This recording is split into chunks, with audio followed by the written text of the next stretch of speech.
Welcome to Talent Matters, the podcast where talent, skills and determination take centre stage. I'm your host, Donal O'Donoghue, and each episode we dive into the world of applying talent in various aspects of life. Whether it's careers, sport or creative, Talent Matters explores how the right mix of talent, skills and grit can propel us towards achieving our goals. Join us as we uncover stories, insights and strategies from a diverse range of guests who have tapped into their talents to create remarkable achievements. This podcast is brought to you by Sanderson, a leader in global talent solutions. Nadia Adan is an entrepreneur who has made a name for herself in the world of high-end car sales. In this episode, she shares her incredible journey from fleeing a war-torn country to becoming a successful entrepreneur and social media guru. Let's get into it. Thanks a million for coming in. Thanks for doing this, Nadia. Oh, thank you so much for having me, Donal. No, it's a pleasure. I guess you've really blown up in terms of your profile over the last few years. And the whole idea with this Talent Matters podcast is that we want to have interesting conversations with interesting people who have built careers or, achieved different things. So we're delighted to talk to you. So look, I'd love to hear a little bit about, tell me a bit about, I suppose, where you started out, where you grew up. Yeah, so you're probably looking at me going, God, she's a Dublin accent, looks a little bit different and living in Wicklow. But actually, I was born in Somalia and I came to Ireland with my mum in the early 90s as refugees. At the time, we fled from war. But previous to that, I actually had a really good life. I didn't come from poverty at all. I actually came from quite a good life. My mum was an entrepreneur herself. She owned her own airline business in Africa, which back then was very different. She used to travel to Moscow and lease Antonovs and Cessnas. And basically she worked with the UN to bring in medical supplies into Mogadishu. So from very early stage, I was brought up by a very independent woman, a woman who would survive. Lots of businesses had failed and she'd pick herself up and do different things. And she didn't come from an education background at all. So when we lost everything and we had to start again, it was just the two of us and we left Africa and started our journey to Europe. And initially we ended up in different countries and we were in refugee camps for years before we sort of found our feet and ended up in Ireland. We didn't even know this little island of Ireland existed in the early 90s. We ended up in O'Connell Street outside the GPO, just me and my mum. We had nothing. I was wearing the same pair of jeans for about a year and a half.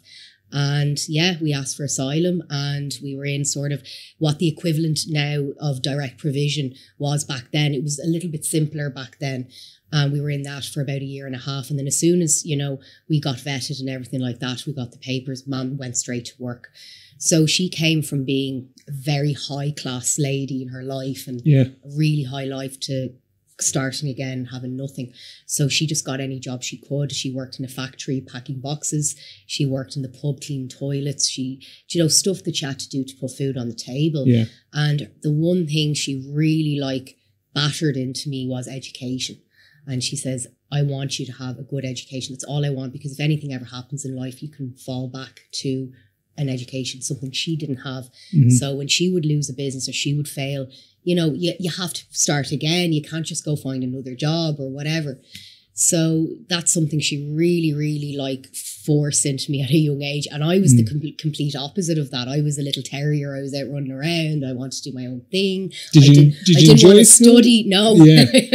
I found it so tough because I suppose God love my mum, she was out working 3 jobs, so I never saw her. She'd leave me, in one of the minders' houses in the morning at 5 a.m. and I wouldn't see her till 7 o'clock that night, and I'd be getting money off her to get takeaways to keep going, because she was out working so much. So I didn't have that, I suppose, discipline at home for someone to say be home now and do your homework or whatever. She just expected that I'd have that, but you don't. You need, you need the 2 parents or you need one parent to be very regiment or whatever. But it wasn't her fault either. She's just doing her best, So I did find school quite tough. But what I always remember my teachers used to say was that I was just always so funny in class. I was just like the class clown. I got on really well with my teachers. So if I needed a bit of extra, whatever, I always found it really easy to talk to my teachers, and they would help me along to get through things, because I just got on well with everyone. Especially. So what age were you when you went into school in Ireland after all that? I was about 7 when I started. So you were kind of going into second class? Yeah, I was kind of going into second class, and like I always had English. So when I started off in Somalia, I went to a private school. I went to like an international school, so it was all Germans and the UN and ambassadors and stuff like that. So I had my own driver bring me to school every morning while Mum was off doing what she was doing. So like English was like my first language. So that was a great help that I had English coming in. My English was always really good. So that was fine. I suppose I'd missed a little bit of, I suppose, the pre-education, going through the different camps and stuff like that. And there was a couple of years where I felt like I had to catch up. But the English was fine. But everything else, I always felt like I was playing catch up a little bit. Yeah. Did you study then straight after the Leaving Cert? Yeah. So, listen, my mum wasn't letting me get away with anything, right? So did my Leaving Cert, and I didn't do too well. So I had to go and do a level 5 then in Rathmines College just to get into my degree. Then I decided to go into, at the time it was 2008, the recession had just happened. So it was very doom and gloom in the world. And I went in and did a brand new degree in Tala IT, which was financial services and investment analysis. And I suppose my mum was very much so pushing me to that direction as well, because she said, look, you'll always have a job, like, finance is very stable and all this type of jazz. And so I did my 4-year honour degree, and then every summer Mum made sure I had an internship. So the first summer she shipped me back to Africa, and I had to go work in a bank. Second year I applied to State Street, I fund accounting, I did 3 months. So every summer, and she never let me get a job. She knew when I tasted money, I would never go back to school. She was like, she would give me my pocket money every week. It didn't matter if it was 50 quid a week or 200 quid a week. She always found money to give to me. If I needed anything, I don't know how she did it. I never went without anything. I remember my first proper birthday when I moved to Ireland and I made friends.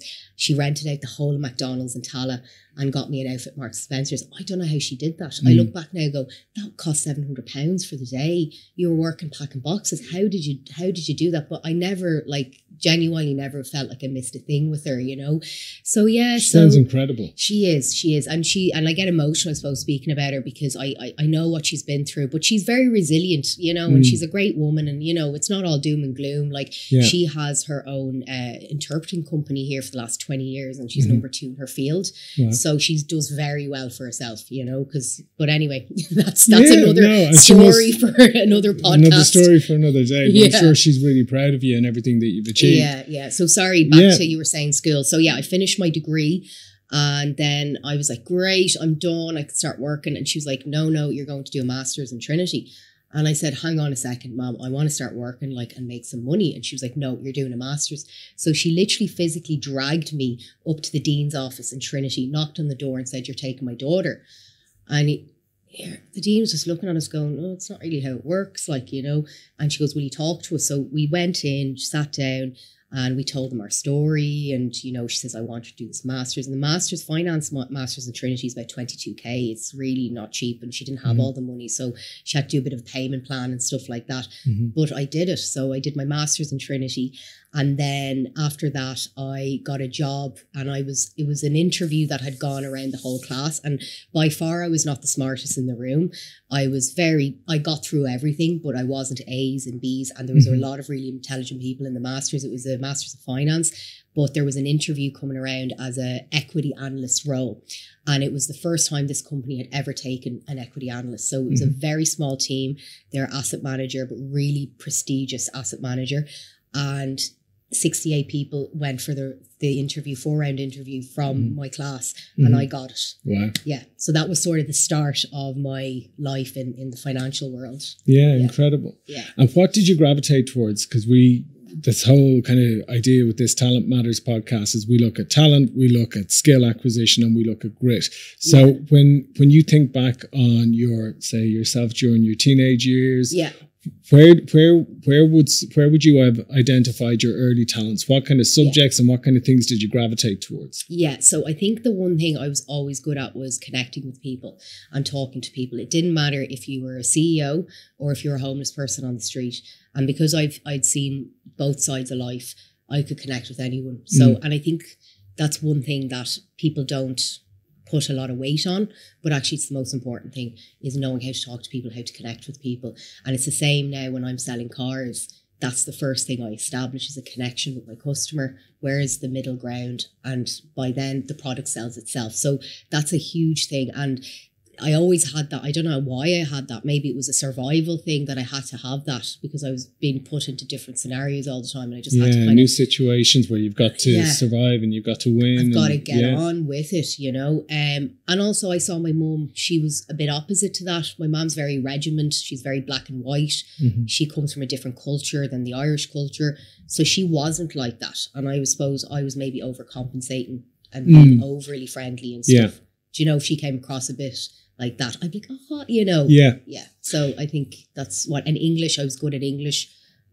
So yeah, people, psychology, that type of thing was very natural to me. Okay. And then tell us about the change then from finance to the business that you're in today. How did it all happen? I know, it's mad. So I was an analyst for a couple of years, and then I went into stockbroking, and then I did I did my stockbroking certificate in UCD, went into that, and I was literally... So you're like the most qualified car salesperson in Ireland. It's crazy, like it's mad. Like academically wise, I do have a great resume, but you don't even need that to be what I'm doing. But I always think now, if people say, oh, would you go back and not do all that? I said, no, because I think it molded me to who I am. Because you do need a certain linguistic or acumen to speak to people, certain people. And, you know, CEOs come in, they're buying a car, you can speak their lingo. And that's a huge thing in my business, because I'm selling very high-end cars.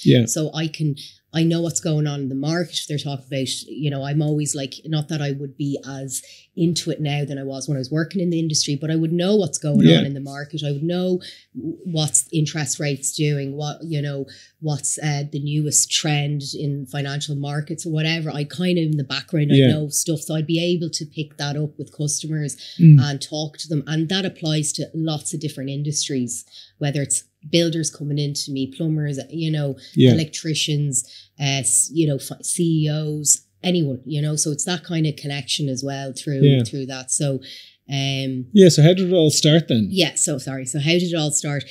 So I was working in a Shark Tank with 18 guys. I was the only girl on the team apart from our boss, but she was just amazing. She was never even there. So it was me and 18 lads, you know, and they all had amazing cars, because they were all on crazy money. I was on very good money as well, but not as much as these other traders. And they'd all had M5s, Range Rovers, Porsche, stuff like that. So I remember I took out my first loan, got myself my first nice car, which was a 08 320 M Sport BMW Coupe in white, manual. I'll never forget it. Lovely car. I loved that car. Absolutely. It was a lot of money back then, like, because it was fresh enough. And I had it, drove it, loved it. I didn't really know much about cars. And one day I decided to sell it. And I think I just didn't get a good offer from the dealer or something like that. So I said I'd sell it myself. And I was kind of doing similar, like when you sell equities, you're buying low and selling high. It's the same thing with cars. You're buying low and selling high. So it's just finding out the different variables that then apply to the price of the product, whether it's high or low or whatever.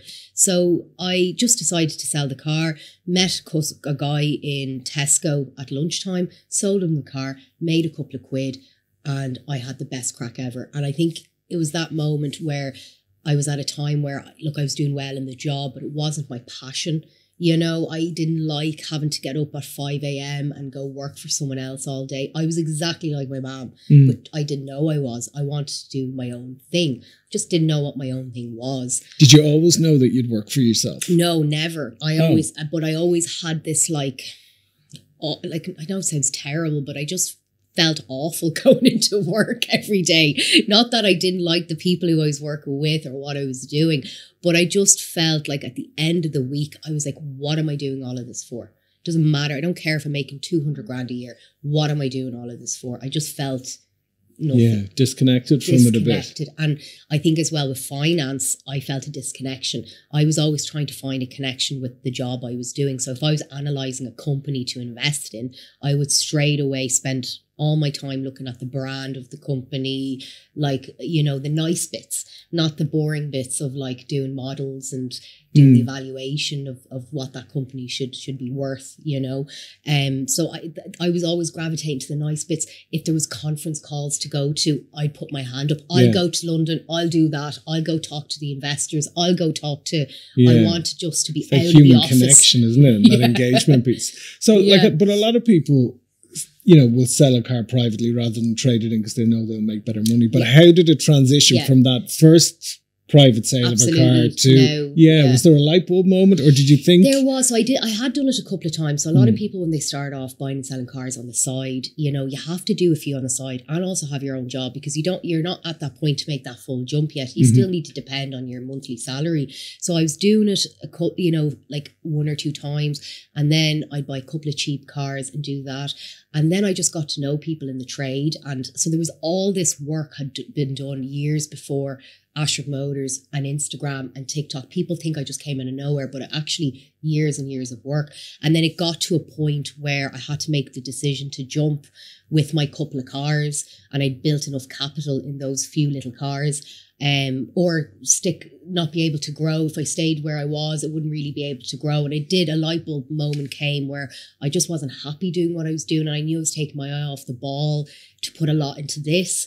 So it wasn't fair for the company I was working with either, you know. So I had to make that decision and make and a had jump. you built your run rate up to a level that you were thinking, okay, well, what's coming in is pretty much equal to what the salary would have been that you were walking away from? Yes and no. Yeah, yes and no. Like some months would be great and some others would be absolutely terrible, and you'd be going, great, thank God I have my salary to depend on.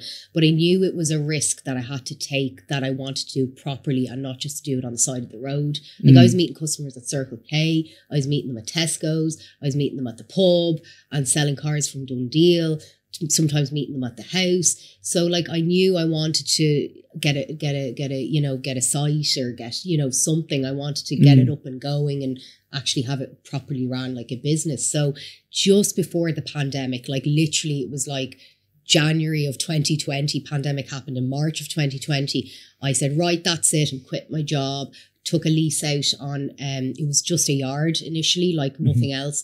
And I used to use my Jeep as my office, took a lease out in a yard. And I said, you know what, if it all goes belly flop, sure, I'll go back and get another finance job. Like, and great having the education to fall back on. There was no issue. Yeah. I'd always be, and I suppose that's the thing. It was great to have that I could fall back to 9 to 5, but I was so eager to make this work because I didn't want to go back to a 9 to 5. And I guess some of the finance skills that you would have had, because when you think about those businesses, it's like, you know, how much do you invest in stock? How much working capital do you have to have and all that kind of stuff? So was that useful to you to be able to kind of model a little bit about what your cash flow requirements would be and how much to invest, or what was too much tied up in stock and that kind of thing? Or? Yes and no, because all I knew was that, like, so when you start off, you're going with maybe 2 to 5 grand cars. And then you build it up, and then you get to a point where you can take a risk at a 20 grand car.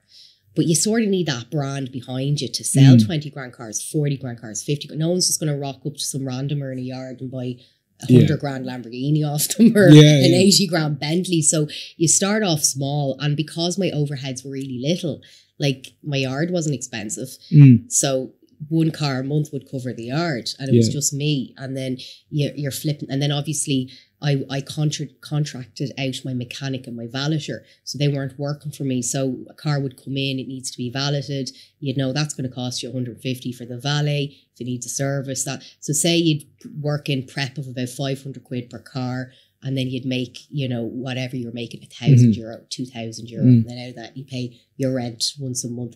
But then you're doing that 2-3 times a week, or once a week, or whatever it was, and then you have to find another car to replace it with.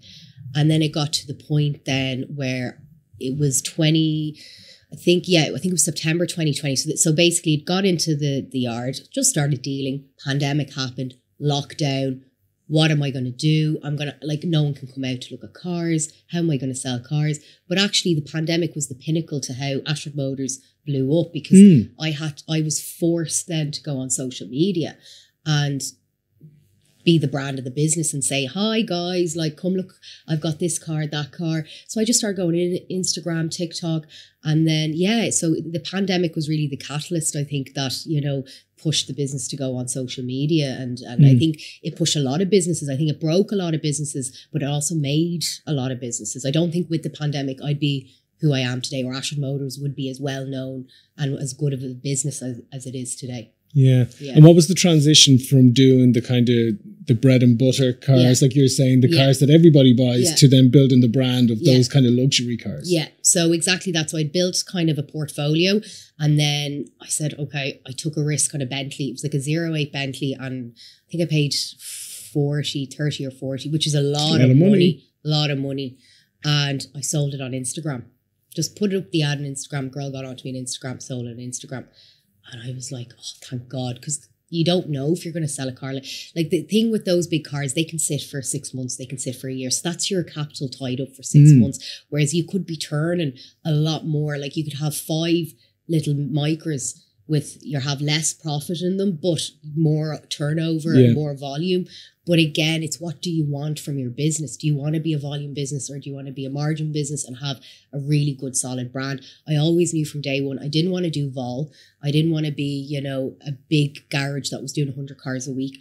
I wanted to only do a couple a week, but I wanted it to be prestige, but I had to work my way up to that. So again, and then as you get on, you can get credit. You get credit facilities, you can get stocking loans.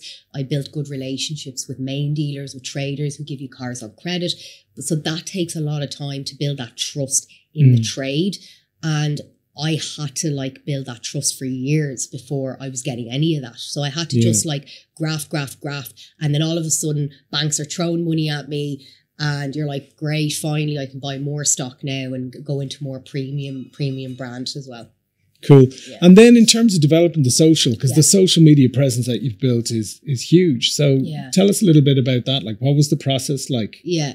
So it's crazy, because when I started first doing social media because of the pandemic, it was more so just to tell people, look, we're open. You can come down to us, videos of the car, because customers couldn't come to see us. So we would sell cars and then get them delivered to their house because they couldn't come out because of the restrictions. So I had to start to be more savvy with the videoing. And then I decided that I was going to do something a little bit different and do kind of cinematic videos of these cars I'm selling. So one I did was called The Heist, and it was like an RS4 using a bit of a bank heist. The other one was a black Panamera, and it was like me as like the Dark Knight going through Dublin. And it was really great stuff that was shot, like really high quality stuff. But they weren't getting viral views. And I was spending a fortune on these videos. And I'm like, why aren't they going viral? So then I was doing that. And eventually RTE took notice, and they were doing a documentary called Secrets of the Showroom. They got on to me to get on the documentary. So that kind of gave me a bit of a boost then as well on social media, was being on the TV show and then doing the videos. And then what really like made it go absolutely viral were these TikTok videos I was doing that were called Any Guesses. Yeah. So basically a new car would come in. Oh, sorry, I'll go back a bit. Also, I got to a point where I knew I needed to do something really crazy for the business to get attention. So I ended up buying a Lamborghini Huracan, right? And then everybody took notice in the market because they were like, first of all, who's this girl? Second of all, how is she buying a Lambo in Ireland? And it was all my money, every penny I had. Like, it was the scariest thing because, you know, I never bought it thinking I'd sell it, but I bought it knowing that it would demand attention to everybody in the market. And I could use it for marketing, for videos, because first of all, you never see Lambos in Ireland. People just don't buy them over here. They're so rare, you know, in the UK, they're 2 a penny, but over here. So I did that, and then that kind of worked out, and I used that for like videos and stuff like that. And then my Any Guesses on TikTok, I got like over 3 million views on one video, 27 million views on So what was Any video. Guesses again? That's So Any Guesses is basically me hunkered down behind the car. A new car comes in and somebody revs the car, and I have the camera up here and I go, Any Guesses? And it's a bit tongue in cheek. It's a bit sexy. It's kind of, it's fun. And initially people were just so, like, they had so many emotions. So they've got about a it. guess by the engine sound. Yeah, by the end, yeah. And I'm looking all smouldering and all that going, oh, any guesses? And this was after I'd done like all these amazing production videos that went nowhere. And then I went on TikTok at a time where, you know, you were kind of getting big views on TikTok anyway. And I did this video and it just went completely viral. And I was like, hang on a second. I do that and it goes nowhere. I do this crappy little video and it goes absolutely viral. I was like, do you know what? I'm going to give you what you want, TikTok. And I'm going to keep doing these videos. And so, yeah, that's kind of the start of the big videos. Yeah. So what's your time split now between content creator versus car dealer? Geez, I think at this stage I'm like 80% content creator. It's time consuming, isn't it? It's so time consuming. So I think 2023 last year was really solidifying year for me and Ashford Motors, because I had brands then reach out to me. So big brands like Circle K, Aston Martin, Ashford Castle, Rolex. These are big brands I've worked with. And then I've been able to travel. I've taken my videographer with me to Africa. We filmed it. Just come back from Austria. I was sponsored to go over there to drive a GT3. So last year was kind of a year that solidified me as not just selling cars, Ashford Motors, but actually, you know, as somebody who has their own brand, you know, to work with other brands.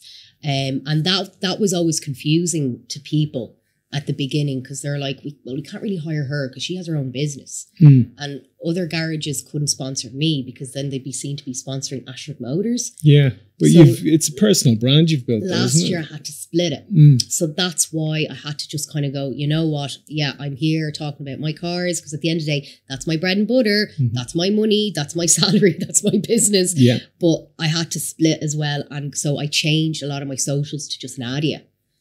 And then now I'm finding a lot more work is coming through that.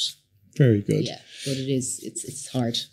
So I guess the question is, there's two things really. First is making such a big impression as a female entrepreneur in what's a very male-dominated area. Absolutely, yeah. So is that something that you think has been a barrier to you, or what have you? How have you managed? I actually think it's been a huge opportunity for me, because if you think about it, if I have an opportunity as a woman to work in a very male-dominated, of course all the eyes are going to be on me. Of course, you know, so that's an advantage to me, because if a load of guys did what I do, they wouldn't get the views. But because I'm a woman, I am getting the views.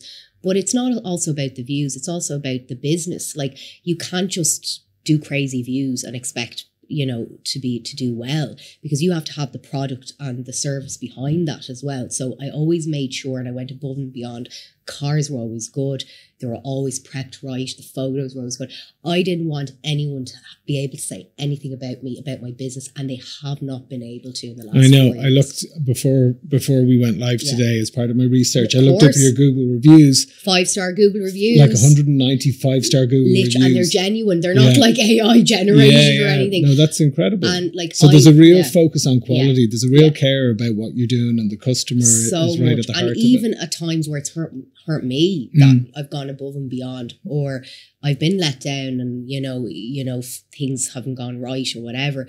But as long as, I suppose, I didn't want anyone to say she's just the videos, she's just a woman, she doesn't know what she's at. I didn't want that. So that's why I can market how I want.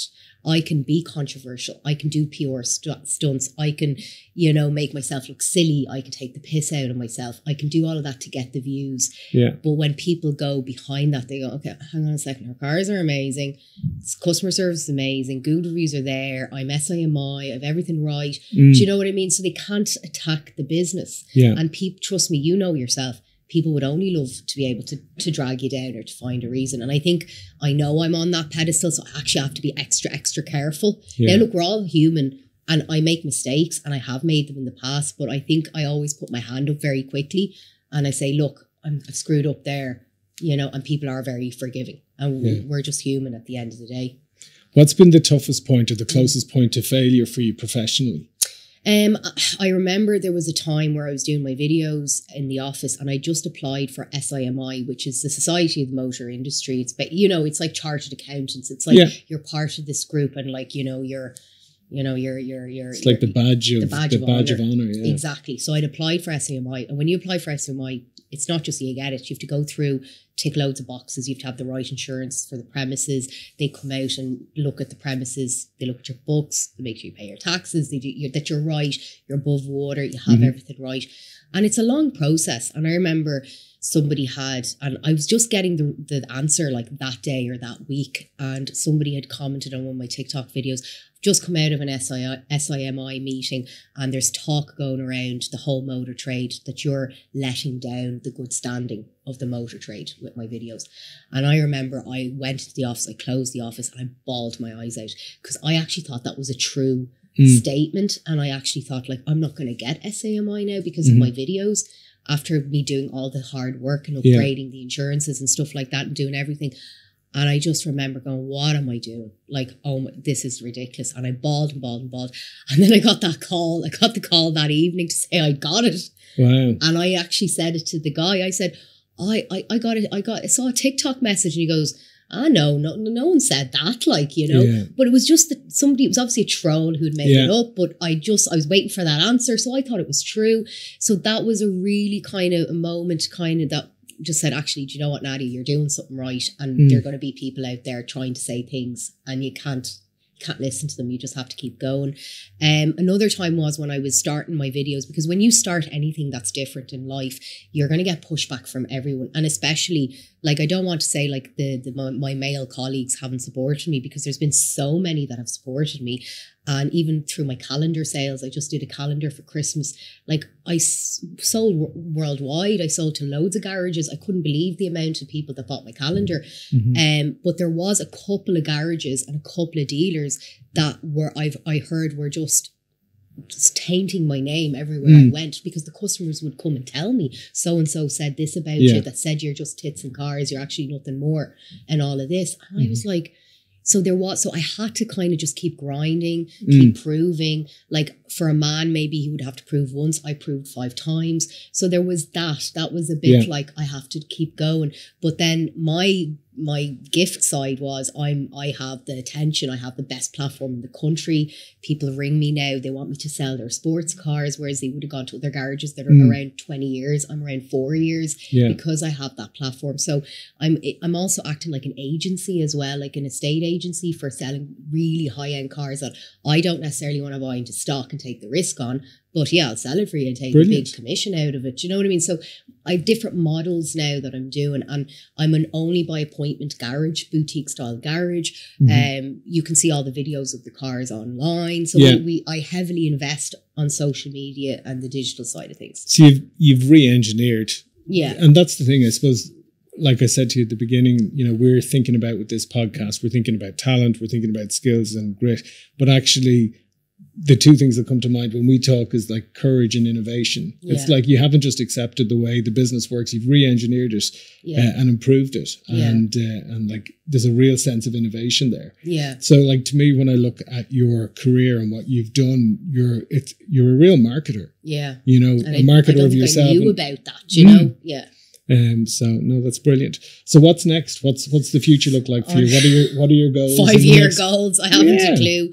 I don't know. I think for me now, it's keep growing the business and take it to the next level. So whether that's getting a new premises, or, you know, like I took on 2 staff last year. That was a big thing for investment, me. Yeah, because previous to that, I was doing all the running around and doing all the content, doing everything. Now I've been able to take a step back and push the business, bring in the business, drive the business, do the branding, do the content creation, go off on shoots. Like yesterday, I was on the top of the Wicklow Mountains doing a shoot on a new AMG car. In this lovely weather. In this lovely weather, absolutely freezing. I hope you all appreciate it, because I tell you, I think I'm after getting a cold because of it.